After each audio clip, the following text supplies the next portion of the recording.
The next Smash game, whenever it comes out, will absolutely not have as many characters as Ultimate. I've seen many people predict or dream of what a smaller roster may look like, and one common thing I've seen is cutting down the roster to 30 characters. I highly doubt the next Smash will go that low. I'd imagine the size will be closer to Brawl or Base 4's roster, but it's still a fun idea to think about. So here's my thoughts on what a 30-character Smash roster could look like.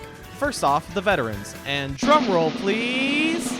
Yes, I'm keeping the original 12. I know keeping Jigglypuff will be controversial. People love cutting her from fan rosters as much as HBox loves screaming. But at this point in the series, it would be weird to get rid of her. Yes, I know she was supposed to be cut multiple times, but that was before it felt like tradition to keep her. The rest of the veterans I chose, I don't think need explaining. People will probably be more concerned on the characters that didn't make it. Look, 30 is not a lot of characters. There'd be plenty of characters I'd easily add if there are more spots, but we need some room for new characters too. So unfortunately, you'll have to deal with the fact that Dark Samus isn't in my roster.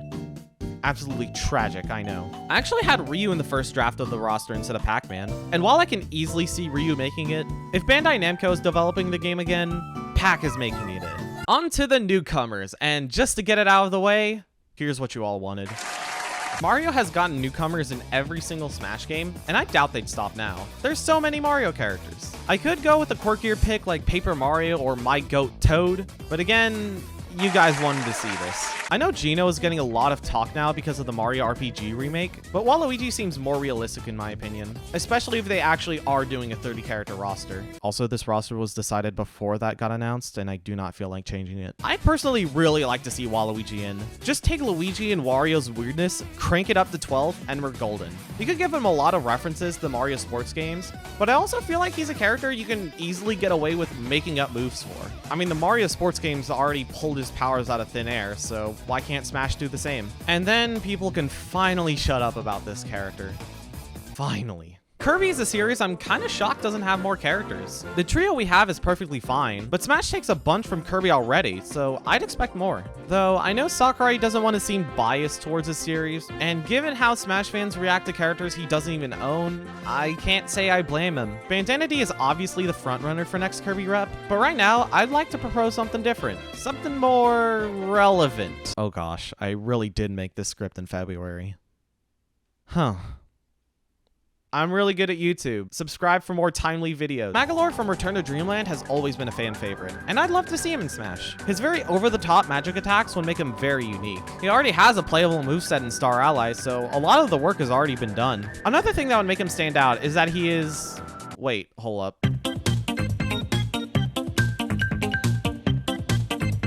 Evil, and villains are always something we could use more of, especially here where I only kept Bowser and Ganondorf. If the reason we haven't gotten Bandana D yet is because his potential moveset is more limited and basic, then Magolor is a perfect alternative. Okay, here's the obligatory Pokemon pick. The last two we got were Dark-type starter Pokemon, so I don't know why this would be any different. Colgate Man. I would joke about how unoriginal he'd be, but the joke kind of writes itself here. How do people make these videos interesting? Sonic is very overdue for a newcomer. I don't think I needed to tell you that. There's a lot of options, but the one I'm most interested in is Shadow. You could very easily make him an echo of Sonic, but you could just as easily make him a semi-clone or even separate fighter. He'd likely keep Sonic's speed and spin dash, but he'd also have a projectile in the form of Chaos Sphere or even a gun. He'd also have a teleport recovery, so we got one more character who'd complain about Unova. And he'd also have Chaos Control, which would let him slow down his opponent.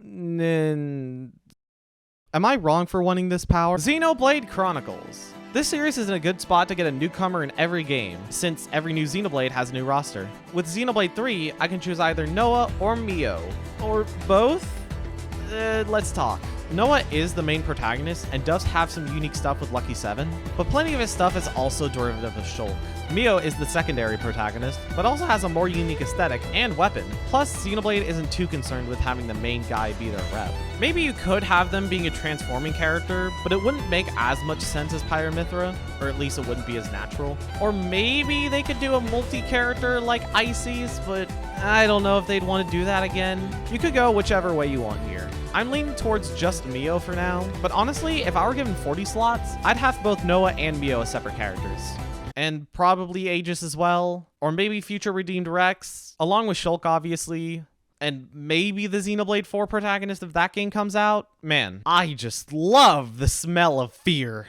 And our last character will be Astral from Astral Chain, our only new series. Because of how early Smash is released in a console's generation, a lot of the new faces from that generation don't get in until the next game. Ultimate's DLC was able to include most of the big ones, but Astral Chain is the biggest one they missed. Whether he does get in or remains in the series remembered for not being in Smash Purgatory is a mystery, but I think it'll be the former. I've actually yet to play the game myself, but Astral could have a pretty crazy moveset from what I've seen.